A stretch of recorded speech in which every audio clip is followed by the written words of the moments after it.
سوال کا خلاصہ یہ ہے کہ بیک گراؤنڈ اس کا یہ ہے کہ ایک فتویٰ ہمارے پاس بھیجا تھا، کلپ اس کا، کراچی کے مفتی صاحب ہیں، انہوں نے فتویٰ دیا تھا، ہم نے اس کی تصدیق کی ہے کہ مفتی صاحب نے جو کچھ کہا ہے بالکل یہ ایسے ہی ہے۔ اب اس کے جواب میں جناب والا نے دیوبندی بریلوی بحث ایک لکھ بھیجی ہے۔ فتویٰ مفتی صاحب نے یہ دیا تھا کہ روزے کی افطار کی دعا کس وقت پڑھنی چاہیے، تو محترم اور مکرم مفتی صاحب نے یہ فرمایا کہ افطار کے بعد دعا مانگنی چاہیے۔ اس کی بنیاد کیا ہے کہ بعد میں؟ کسی حدیث سے تو یہ ثابت نہیں، قرآن سے تو خیر ثابت ہونا نہیں تھا، حدیث سے بھی ثابت نہیں۔ حضور اقدس صلی اللہ علیہ وسلم نے دعا بتائی، اللہم انی لک صمت، اللہ میں نے آپ کے لیے روزہ رکھا، وبک آمنت، اللہ میں آپ پہ ایمان لایا، وعلیک توکلت، اللہ میں نے آپ پہ بھروسہ کیا، وعلی رزقک افطرت، اور اللہ میں نے آپ کے دیے ہوئے رزق پہ روزے کو افطار کیا۔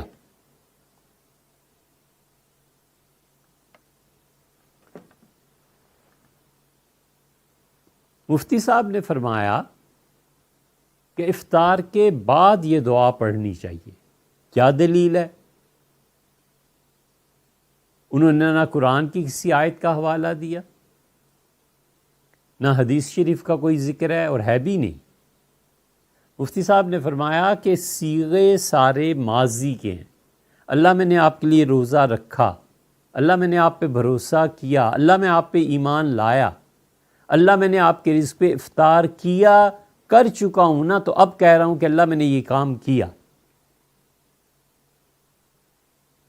یہ فتویٰ مولانا احمد رضا خان صاحب نے اپنے فتاویٰ میں دیا ہے، مفتی صاحب نے بھی وہیں سے نقل کیا ہے۔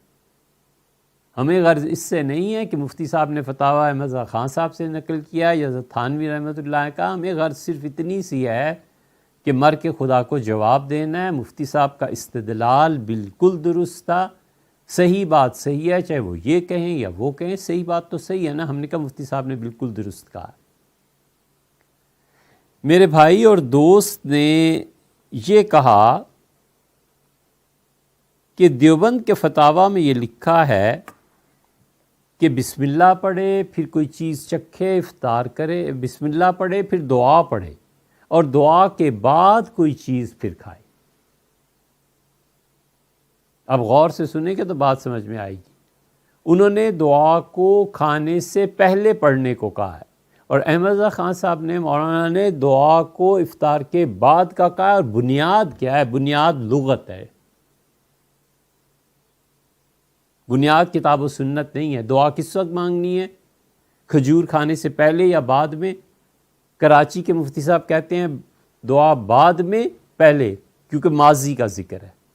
دیوبند کے فتاویٰ میں لکھا ہے کہ پہلے دعا پھر افطار اور کھجور۔ بذل المجہود کا آپ نے بھی حوالہ دیا ہے۔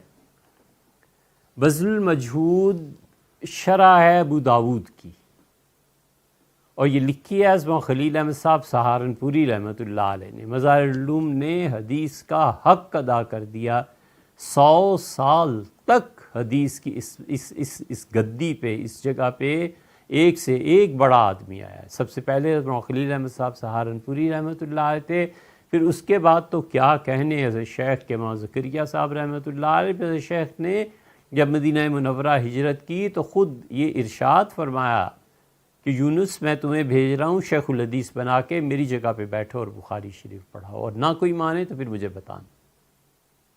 یہ 3 ہستیاں یکے بعد دیگرے آئیں، صدی گزر گئی، مگر کمال ہے ایک سے ایک بڑا ہوا تھا۔ مولانا یونس جونپوری صاحب رحمۃ اللہ علیہ کا تو کوئی مقابلہ ہی نہیں تھا۔ حضرت شیخ حضرت سہارنپوری رحمہ اللہ، اللہ ان کے درجات بلند فرمائے، بہت بڑے لوگ تھے، لیکن جسارت نہ ہو تو مولانا یونس جون پوری رحمۃ اللہ علیہ کے علم کے مقابلے میں کون ٹھہر سکتا تھا؟ علمی طور پہ مولانا یونس جون پوری بہت بلند تھے، اور تصوف میں شیخ کے مقابلے کا کون تھا؟ حضرت سہارنپوری رحمۃ اللہ علیہ تو حضرت تھے رحمہ اللہ، بڑا راس قدم تھا ان کا تصوف پہ۔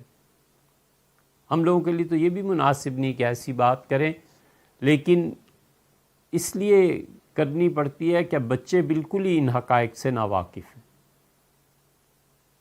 بذل المجہود میں حضرت نے جو لکھا ہے وہ بھی سنیے۔ حدیث کی دوسری دعا ابو داؤد میں آئی ہے کہ رسول اللہ صلی اللہ علیہ وسلم یہ پڑھتے تھے کہ ذہب الظما، پیاس دور ہوئی، وابتلت العروق، اور جسم کی جتنی رگیں ہیں پانی پی کے یہ تر ہو گئیں، وثبت الاجر انشاء اللہ، اور اللہ نے چاہا تو اجر بھی ملے گا۔ اب رسول اللہ صلی اللہ علیہ وسلم کا یہ فرمانا کہ ذہب الظمآ، پیاس دور ہو گئی، تو اس کا مطلب ہے پہلے پانی پیا اور بعد میں یہ فرمایا۔ حضرت سہارنپوری رحمۃ اللہ علیہ بھی ماضی کے صیغے سے استدلال کر رہے ہیں، اور حضرت سہارنپوری رحمۃ اللہ علیہ کہتے ہیں کہ یہ دعا پڑھے جب پانی پی چکے، شربت پی چکے، پھر یہ دعا پڑھے۔ تو جو کراچی کے مفتی صاحب ہیں ان کی بھی دلیل لغت سے ہے، حضرت سہارنپوری رحمۃ اللہ علیہ کی دلیل بھی لغت سے ہے، نہ یہاں قرآن ہے نہ یہاں ہے، نہ حدیث کوئی اثر یہاں ہے نہ یہاں ہے، دونوں حضرات لغت سے استدلال کر رہے ہیں۔ تو اس میں کیا جھگڑا ہے دیوبندی بریلوی کا بھائی؟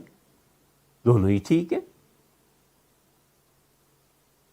سوچا جائے نا، افطار ہے نا، افطار سے پہلے پڑھنا ہے کہ بعد میں، اس کو کیوں دیوبندی بریلوی مسئلہ بنایا؟ آپ کے حضرات بھی کہتے ہیں، ان کے حضرات بھی کہتے ہیں، وہ ماضی کے صیغے سے استدلال کرتے ہیں، تو کیا یہ ضروری ہے کہ اس پہ بھی لوگوں میں جھگڑا ڈالا جائے اور فساد ڈالا جائے؟ ہوش کرنی چاہیے، وقت کون سا جا رہا ہے، الہاد ہے، کفر ہے، اس کا مقابلہ کرنا ہے، یہ آپس میں ایک دوسرے سے فضول کی بحث ہے۔